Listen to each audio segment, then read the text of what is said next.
हम गर्वपूर्वक शुरुआत करेंगे उस वीरांगना की कहानी से। ये लोक माता की कोई कल्पना नहीं, बल्कि एक सच्चाई है, एक संघर्ष की जिंदा मिसाल है। आज भी महेश्वर की हर गली, हर धड़कन, इसका कण कण उस माँ के अदम्य साहस, समर्पण, शौर्य और परोपकार की गौरव गाथा गाता है। आज मैं वक्त की दराज में रखी इतिहास की उस पुस्तक के वही पन्ने पलटने जा रही हूँ, जिसमें स्वर्णिम अक्षरों में अंकित है कहानी मालवा की रानी, लोक माता सम्राज्ञी देवी अहिल्या बाई होलकर की। ये कहानी है नारी शक्ति के ऐसे रूप की जिसकी क्रांति में भी शांति थी, जो एक कुशल प्रशासक, सेवक, दार्शनिक, धर्म संरक्षिका, संस्कृति का पुनरुत्थान करने वाली सच्ची नेता और लाखों महिलाओं के लिए प्रेरणा स्रोत थी, जिसने निजी दुखों को भुलाकर एक माँ के समान अपनी प्रजा की सुरक्षा करी, जिसने बिना तलवार उठाए ही कई युद्ध जीत लिए और इतिहास रच दिया।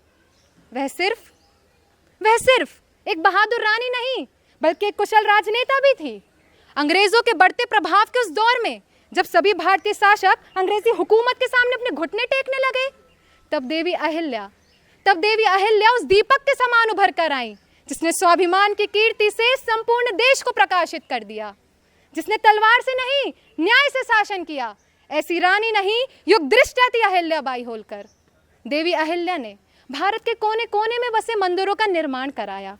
ये उनकी तपस्या का तेज ही था, जिसने उज्जैन, ओमकारेश्वर, महेश्वर और काशी के इतिहास को औरंगजेब जैसे क्रूर मुगल सुल्तानों के आक्रमण के बाद भी मिटने ना दिया, उन्हें नवजीवन प्रदान कर दिया। उस मां ने भारत के कोने कोने से बुनकरों को आमंत्रित किया, पंडितों और साहित्यकारों को संरक्षण प्रदान किया।